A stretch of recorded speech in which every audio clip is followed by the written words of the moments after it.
What is going on, everybody? Listen. One, not the game I think anybody expected tonight, but I'm going to start it off with saying I'm here with my boy Tiago at TScabby on Twitter. Go give him a follow. We are the Painted Lions, and this is our post-game show of the Sixers versus Grizzlies game. Once again, not the game we expected. I think me and Tiago can both agree with that one. Joel Embiid was not in the lineup today. They said that around 5 o'clock today. Game time was around 7. So I think no one expected to not see Joel tonight, but he's just not playing for recovery protocols based on that knee injury. So you got an Embiid-less game. Did not look pretty. Let's just start out with that, Tiago. What were your thoughts of the game today? Yeah, Embiid or no Embiid should be no excuse for the Sixers coming out and putting this type of performance out there tonight. Memphis is a team fighting for a playoff spot in the West, so you had to expect that this team was going to come in and play you really, really tough. Mm-hmm. And Memphis is a grind-it-out team, right? A lot of young kids, really good college basketball players who understand how to play, don't make a lot of mistakes. And, man, they are hungry. They're a hungry team. And the Sixers did not look anything like a hungry team tonight. So I thought that the effort was poor from the starters, to say the least. And it looks that way when you have the third unit, right, the scrub unit come in the fourth quarter and almost lead the team back to like a single-digit score, which you could just see from watching the game, just the level of intensity that those guys brought to the court was night and day from what you saw from the Sixers' first and second unit. So it was a poor effort. It was a poorly coached game. The stars, particular Ben Simmons, did not show up to play tonight. It was mostly Tobias Harris out doing his thing, trying to, keep the team afloat. And I mean, we can go into like a lot of different things. But yeah, that was pretty much what the game was tonight. So again, we talk about this being a long season. You got Boston on Tuesday. You come in, you stick it to Boston. Nobody's going to remember about this game, but another poor performance from the Sixers tonight. Yeah, and someone's racing somewhere. Racing somewhere. I heard a bunch of noise going on for a second there. No, so yeah, it like you were saying though, like about the games in general, and basically what I'm trying to get to. I just saw something on Twitter about that Derek Bodner posted about what Doc had just said. It can't be good. It cannot be good. He said, Doc Rivers said, we're human. We played a lot of games in this stretch. We didn't stand much of a chance with the schedule. So it seems like he's chalking it up to a lot of like energy problems. And Tiago, I don't know. I know you were talking about the game plan didn't seem that well. But you said also that Seth Curry and Danny Green seemed a little slow in the court today. And so do you think that has anything to do with this loss? Yeah, I get what Doc's trying to say, right? Veteran team, been through the wars, long season. I understand these games are not really, that big of a deal in the grand scheme of things. So he's trying to take one for his team. But back-to-back NBA nights is not a new thing in the NBA. Yeah. Teams play back-to-back many times in their seasons and have been doing so for many, many years. So the schedule excuse he's putting out there, I don't buy it. Memphis is an athletic team on defense. They're one of the top defensive teams in the NBA. Yeah. They're highly switchable, highly athletic. And the Sixers come out, first of all, they come out with Mike Scott as a center again, which we've many times talked about this. And I would say real quick with that. I do think there is I do sort of understand the reasoning for that, at least for what they want Mike Scott to be, not for what he is, but for what they want him to be. I would stress that because they want him to be a guy who could stretch the floor and hit shots, right, and be able to spread that big man off. But because he's hitting at such a low percentage, I think he's shooting at like 20% from three right now or something around that. Because of that, he's not a threat to anybody. The big man is not going to go out on him because he doesn't have to. So it's like, having a guy like that on the court, there's no purpose for that at this point because of the production value that he's giving you. Yeah, I mean, Mike Scott's not stretching the court, even with my grandmother out there, just period. Like, it's just not going to happen. But beyond that, what I wanted to get to was the fact that I'm sure Doc and his staff knows this very well. Since the All-Star game, Memphis leads the league in points in the paint. Mm-hmm. And one of the big reasons why that is Jonas Valanciunas, their big center. And he stood no chance to begin the game against Jonas. So I don't even put that on Mike Scott. That is a coaching point. I understand what you're trying to do. You're trying to space the court for Ben and the other guys and pull Valanciunas out of the paint. But if Mike Scott can even hit the backboard, and on the flip end on the other side of the court, you have Jonas Valanciunas just put back after put back, inside the paint. I mean, at that point, you have to ask yourself, like, what are you really getting out of that position? Yeah, it's insane. I mean, we continue to talk about Mike Scott starting this team. He's a defensive liability. He is offensive liability. And they have a kid on the bench, Paul Reed, who, yes, he makes a ton of errors, but you watch this kid play. He's athletic, which is what you needed to have tonight against Memphis, a guy who can match that athleticism. He moves off the ball, which is something that Mike Scott does not do. I mean, he's cutting, he's attacking the glass. He's doing all the things that you want out of your center to do. So we continue to run this Mike Scott, Dwight Howard combo. And at some point, you're going to get caught. And the Sixers got caught tonight, because we saw, I mean, Memphis, they have a legitimate center, man. And, that was your answer? I'm sorry.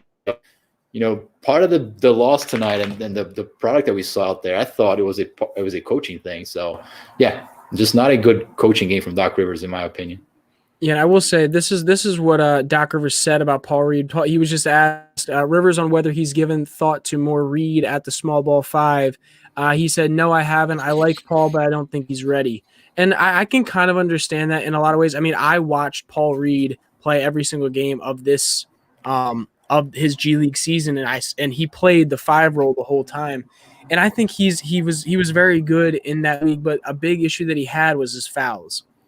That was a big problem that he had, and it kept him from staying on the court a lot of times. So I think one of the issues you could see with him playing the 5 role is if he is fouling in the G League as much as he was, because he did average around 3 fouls per game. It's going to be probably up even more in the NBA, just because, one, you're going up against bigger guys, but also guys who are more polished and don't make as many errors and aren't as young. Up at the NBA level. So I can understand the thought process of that. But here's the thing, Justin. So, yeah, go ahead. I mean, you have the intel on Reed and Tucker, those guys. You watch them very closely. So I agree with you. Like, Paul Reed is not ready. Tucker's not ready. Isaiah Joe is not ready. Tyrese Maxey, those of the guys are ready. But what we're saying is you don't have to play Paul Reed 35 minutes a night. Mm-hmm. You can play him in 5-6 minute spurts to give him a taste of what the NBA game is like. And then in case that you do need him at some point in the season, you can use him. I mean, you're not going to be ready watching the game from the sideline. And I understand his concerns around, you have a veteran team trying to win games, and I completely agree with that from that standpoint. But teams like Toronto, who have won championships, playing guys spot minutes. They played a guy like Chris Boucher last year, spot minutes. This year, he's blowing out of the league. So, to me, it doesn't have to be like a don't play or play all the time. You pick your spots with guys like Reed. I thought that, for instance, I even tweeted this during the game. I thought this was a game for Rajon Tucker. If you watch the second unit, they could not break the defense down. I mean, they were passing the ball on the perimeter the entire possession. And granted, like, Tucker is not a good player right now. He's going to drive and make some wild decisions. But if you can just get him to have the defense cave in a little bit, that's a huge win, because now guys are going to start flashing open from the corner and whatnot. So, his rigidness around his rotations and unwillingness to try something different here and there, it leaves me a little bit befuddled every now and then. So I don't necessarily think it has to do with him unwilling to do it. I think it has something to do with a little bit of practice and execution. I think Doc is big on execution and executing it correctly. And I think some of the issue is Joel's out of the game. So the stuff that they typically execute a lot is not able to be ran. But I think part of the issue is the offense wasn't executing in the way it's supposed to be executed as.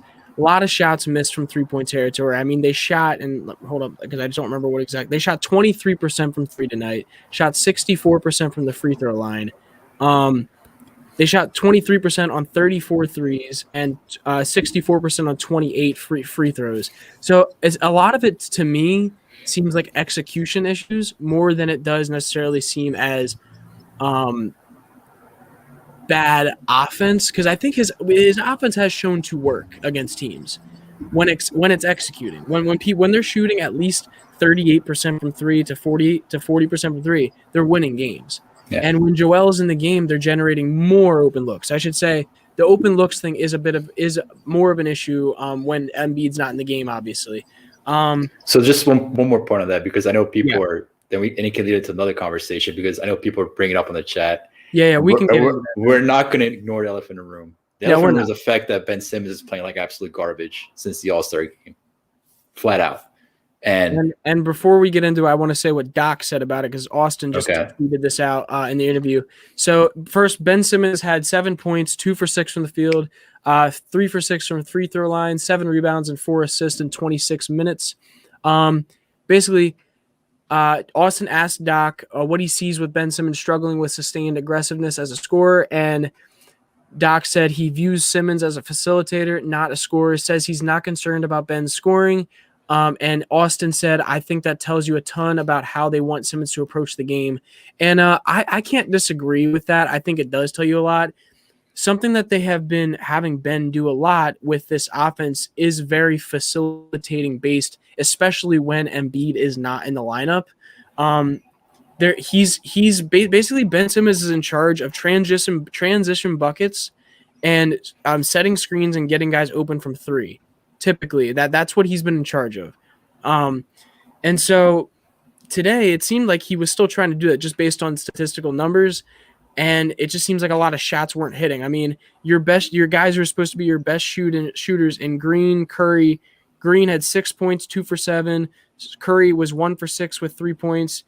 Milton had a decent game, 14 points, but like the guys who were supposed to be your shooters, even Korkmaz, 5 points on 2 for 7. Like the guys who are supposed to be, who need to hit shots when Embiid is not in the game, because Ben is in charge of the facilitating out to three-point territory, we're not hitting tonight. And I think that's tough. Yeah, I think there's part of that. I think there's part truth to that statement. So I think that they do want Ben to be a facilitator in the offense. I disagree with the fact that first, the fact that he should not be concerned about Ben scoring. I disagree with that. I think he should be concerned about Ben scoring, because there are a lot of signs that point, and we talked about this last podcast, that point to Ben Simmons having to work in his game to be a more consistent scorer. So if he's not okay with that, there's a disconnect that from my point of view. Yeah. The second part, I think he might be a disconnect from what he's saying, is the fact that they are not really looking for Ben to score, because if you look at the game, they do try to isolate him in the post. Yeah. They do try to get him downhill in the half court. So they are trying to get him to score the ball. And the fact that he's not scoring the ball has a lot to do with his approach as a finisher. So again, we talked about this in the past. I, myself, and other folks don't think he should have a don't think he should rely on a jump shot, especially now, because he doesn't have one. You don't want this guy shooting breaks after breaks after breaks. But this is a guy that has the ability to get to the rim. And if he's getting to the rim and not finishing at the rim at a consistent basis, you as a coaching staff owe to the player to ask, like, what is happening, right? And if you break the game down, like, there are signs around Ben Simmons' game that points to a guy who needs to work on him, man. Like, we talked about this last podcast. Not everything has to be downhill. Protect the ball, change directions, see where the help defense is coming. He doesn't have any of that working in his game, and he's getting burned on a nightly basis because teams scout him and understand, okay, when this guy takes a step downhill, he's going straight to the rim. So we can flash weak side help. We can throw our hand in the way. And these lead to turnovers. These leads to contested shots. And it's been a big reason why they cannot get him to score the ball. So no, I don't buy the fact that we should just ignore Ben as a scorer. And, Doc has a different view on it, but, So something I'm curious about, and what I'll say, like, do you think, like, and mind you, I agree with you completely. I think he does need to grow his game scoring wise, definitely. I'm not defending that in the sense. I just think there's more reasons to why today he may have had a bad game than just him needing to be a better scorer. Something that I think affects, at least now, the Ben Simmons that we're seeing now and how he wants to get downhill all the time is the fact that Embiid's not on the floor. We've seen all season that when anybody else but Embiid is running that center spot, Ben has a lot harder of a time producing on the offensive end. And even though Mike Scott is in, and once again, I said this earlier, Mike Scott is supposed to be able to stretch the court at that 5 role and is supposed to bring a difference to this offense, just like when we used to have Al Horford at the 5 who could do pick and pops and could stretch the floor a little bit more. I think part of the issue is because people can sag off Mike Scott, just like they would be sagging off Dwight Howard pretty much because Mike Scott is shooting 20% from 3 right now. I think it's clogging up the paint a little bit, just like it'd be when Joel is off the floor. Which makes Ben have a bit of a hard time getting on the inside, obviously, and scoring the way he wants to right now. Now, I will say once again, I do think that Ben needs to score differently and needs to grow his game, but I think that has something to do with it. Just this game, just this season, right now. That's what I'm thinking. Yeah, I mean, the numbers with Dwight Howard speak volumes. Yeah, I don't think the Sixers have ever in Ben's career really put a cohesive unit, especially without Joel on the floor, to say, man, like, go with this group. This is your group. And all the pieces fall into place. They've had some clunky pieces, some clunky rotations, last year being an example. Fact of the matter, though, is you got to own it, man. You're a star player. You got to own it. And at some point, we got to stop using the lineups as just an excuse around why Ben can score. Listen, I'm a huge Ben Simmons fan. You know this. Yeah. We talk about this. I believe in this guy game. I think this guy's a championship pedigree player, especially on defense. But you have to own it as a player on your team. And I had the same criticism about Embiid last year because I thought Embiid at points last year took games off, and I thought he kind of let his game slip by to the wayside. And I thought that after the pandemic, Embiid really refocused and came out an entirely different player. Yeah, I think it's time for Ben Simmons to make that commitment to his team, because they need him, man. Like when they didn't trade him, they made a commitment. They said, "Listen, dude, we need you. We need you doing everything." And he does a lot of great things on the court. I mean, granted, we're not sitting here just saying Ben is garbage. Anybody who says that is just lost in the sauce. Yeah. But he needs to own the offensive part of his game. And these are things that he can get better at. We're not asking you to become a 40% three-point shooter. We're asking you to own the paint. And you can do that. You have the skills around you, the people around you to help you. So go out there and do it. And that's really where I'm at with Ben Simmons, because I think we're creating a little bit too much of excuses around, well, the fit. Listen, man, I see this guy play with Dwight Howard, Mike Scott. He gets the ball in the paint sometimes. There's nobody around him, and he gives a little floater when he can easily, do a pump fake and get under and get to the basket. So, this is where I'm at with Ben. I think that, we all believe in him, but he's got to drive consistency in his game moving forward, I think. Okay. Yeah, and I respect that, and I don't disagree with anything you just said. I think, and I hope that he does own that and that he does grow his game, because there was a comment I saw earlier that it seems like his game's been very similar throughout every year, and I think there has been minute changes, and I think there has been differences in his game as the years have come along. I just don't think they're as dramatic as they need to be on the outside end. And I think I hope, because I am a Ben Simmons fan, I hope that comes, and we will see what happens as the season goes on and as the years go on, because I do think he will be on this team for a while. I don't think he's getting traded anytime soon. I think Daryl Morey likes him too much. I really do. I'm not sure about that, but okay. I do think he's going to be around, unless, barring like he literally does not grow his game whatsoever.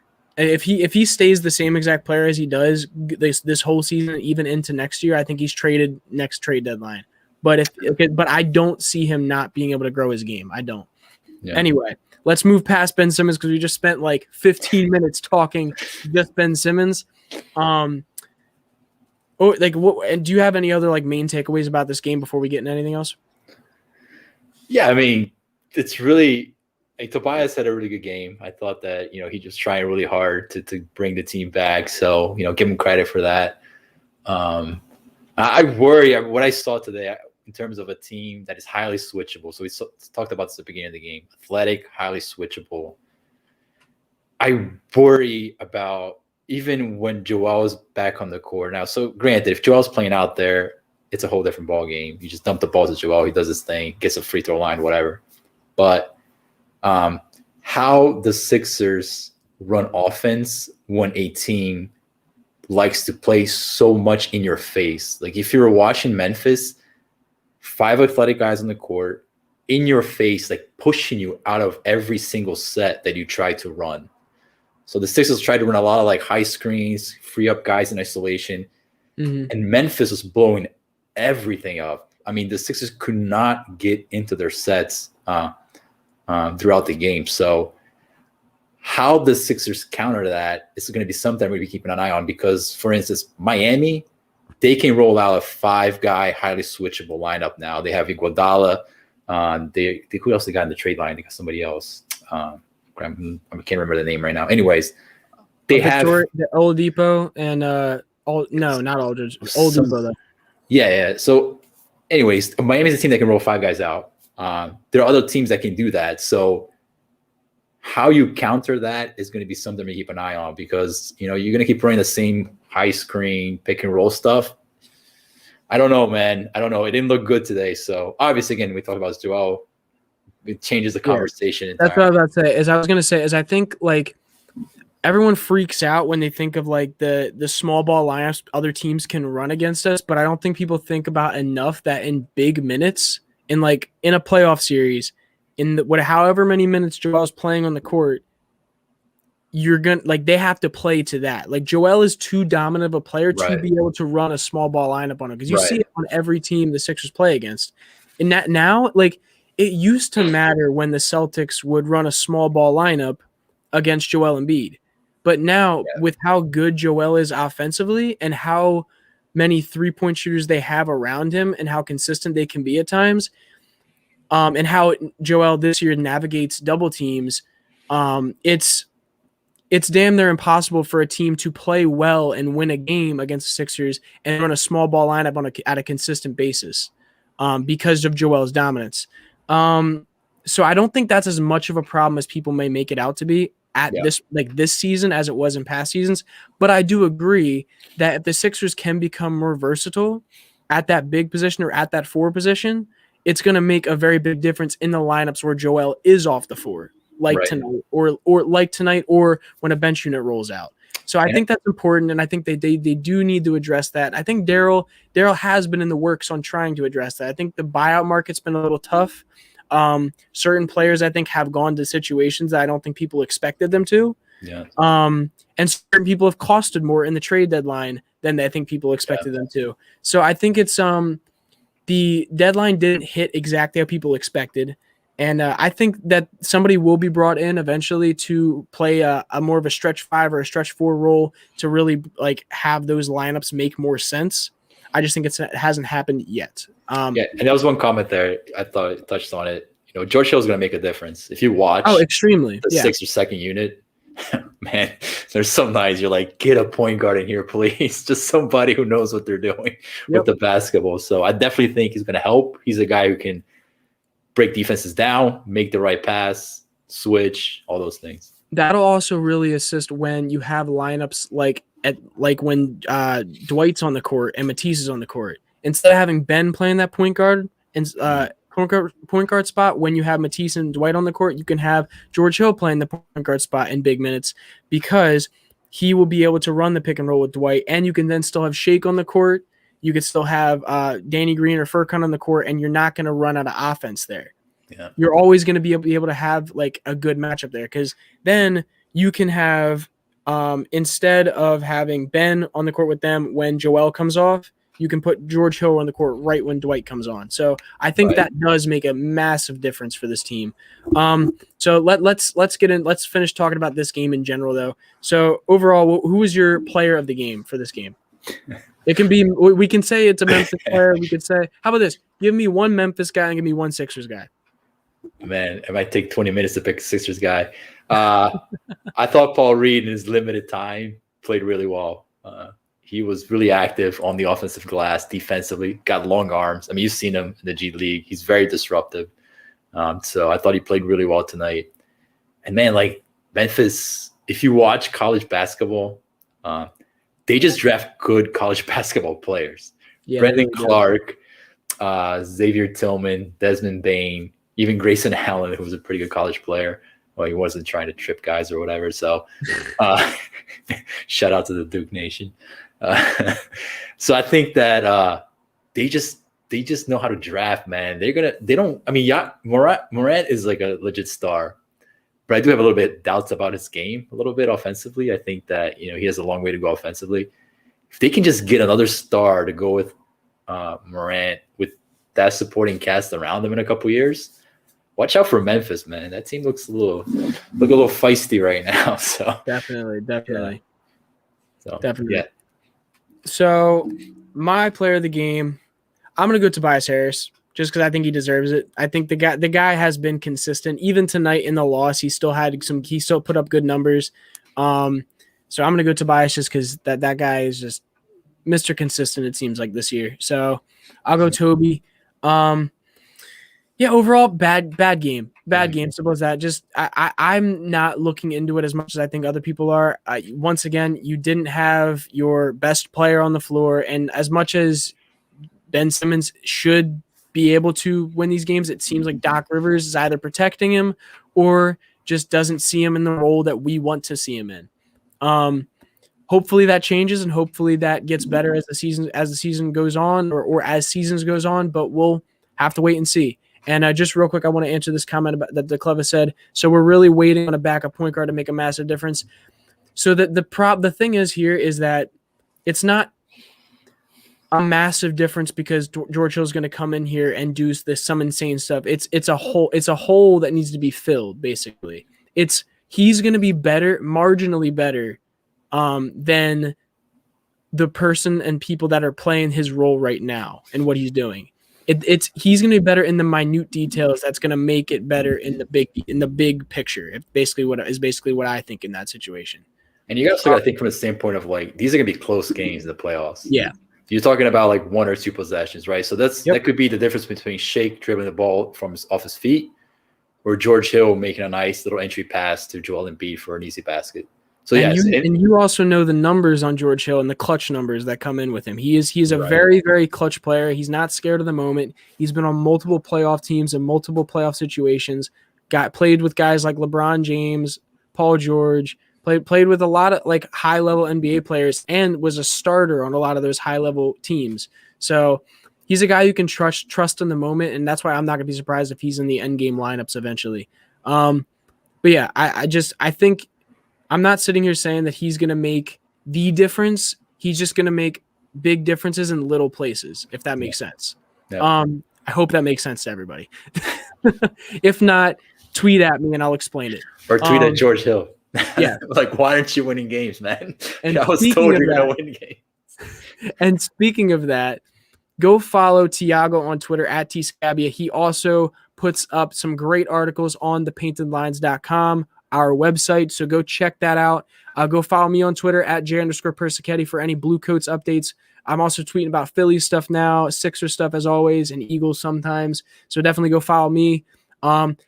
If you're not already subscribed to the Painted Lines on YouTube, follow us on Twitch. If you're not already, subscribe, like, comment, all that shit. When this video ends, I want to see everybody in the comments talking about whatever it is they want to talk about. Talk about Ben Simmons if you want. Talk about what you saw in the game, what you think about our show, and let me know if you're a subscriber or not. Let me know if you like the video. Let us know in the comments. All right. We appreciate you watching. Tiago, thank you for coming on with me. I know we got a late night. No, we both got shit to do in the morning.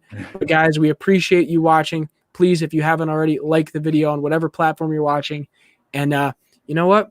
I'm going to end it with our sponsor because I think I should do that. So end it with the sponsor, and we will see you guys next time. Hey, what's up, guys? March Madness is here. The NBA and NHL are both in full swing. Baseball opening day is coming up, while we here at the Painted Lines are devoted to bringing you top-notch content from all the major sports. We are excited to also now give you the opportunity to cash in on all that content and knowledge. If you follow the link below, you will have the opportunity to sign up with BetRivers, an online sportsbook, and get an instant new user deposit match of up to $250. That's free money that you can use and try to turn into more free money. Let's go. Don't sit there and waste all that money. Turn every basket into an otherwise meaningless Cavs-Timberwolves matchup in on a random Wednesday in March. That makes it all the more exciting. For betting tips and advice, be sure to check out written content from our top prognosticator, Money Max, on our website at thepaintedlines.com, or check out the Tough Cover podcast right here on the Painted Lines YouTube channel. You've seen the commercials all over TV and radio, but now is the time. Sign up today with BetRivers using the link below and start cashing in on your love for sports. Using the link below will automatically inform BetRivers that TPL sent you, and you'll get that new user deposit match of up to $250.